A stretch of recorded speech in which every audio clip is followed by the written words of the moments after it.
All right, Coach Moore. You started the season with back-to-back road games, a long trip to Memphis and another long trip to Utah.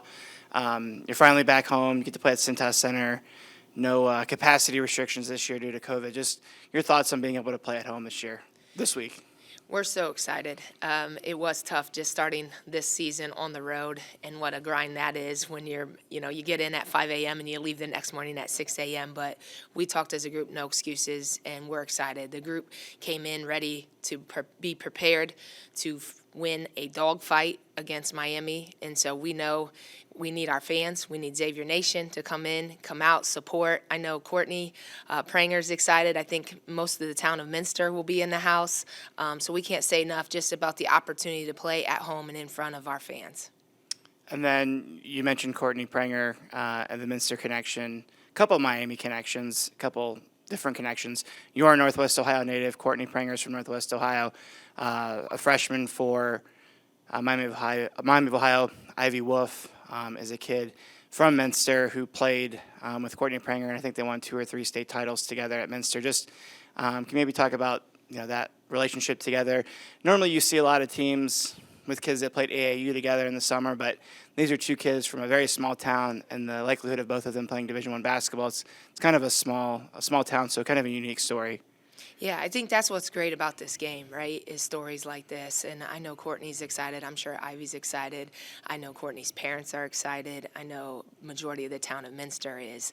And I know we'll have a lot of fans in the stands. But it's really cool. And I know Courtney talked about it already, just what Ivy's brought to Miami of Ohio already in a short amount of time, but also what Courtney means to our program. She's the glue. She's a hard worker, small town kid with a big heart. So we're excited. I'm excited for both of them to have that opportunity from their championship years in high school to now the collegiate level to compete against each other on the court. So I know everybody's going to be excited to just see that matchup and to see us compete.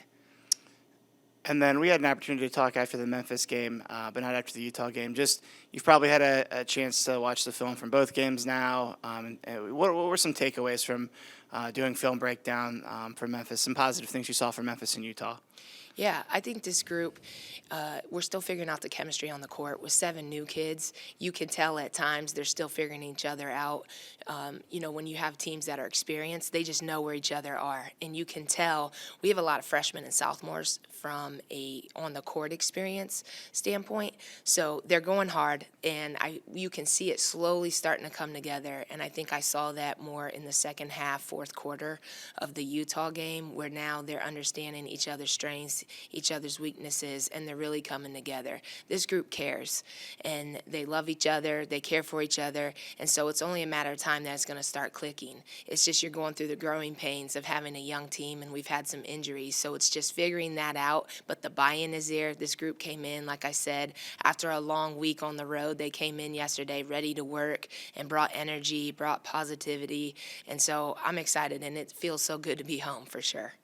And you mentioned the second half of Utah. We shot 50% in the second half. I know the game kind of got away from us a little bit, but another positive from that game was the amount of free throws we were able to make. You probably don't want to play in a game with that many fouls, but if the referees are going to call them, you certainly want to be able to knock down. I think we had 25, maybe 25 or 30. And can you talk about how important that's going to be moving forward, is to get to the free throw line and to make those baskets? Yeah, we talk about with this group, that's kind of our strength. We have kids that can make plays and make plays on both ends. So it's an aggressive and attack mentality for 40 minutes.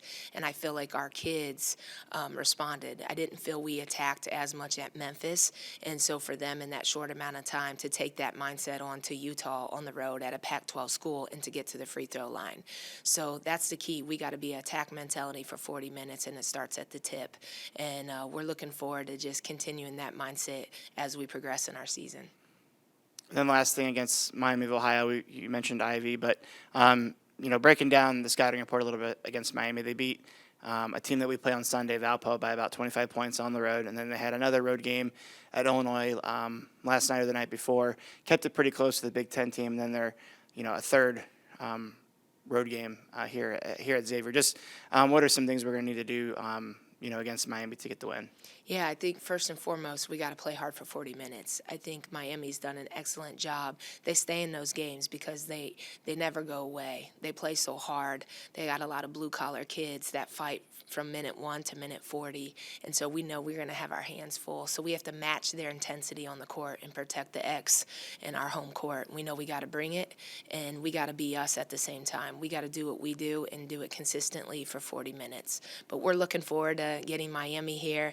I know it's good for the community when us local teams play each other, so we're excited just to give the best shot we have and like I said, protect the X. Great. Anything else you want to add? Go X.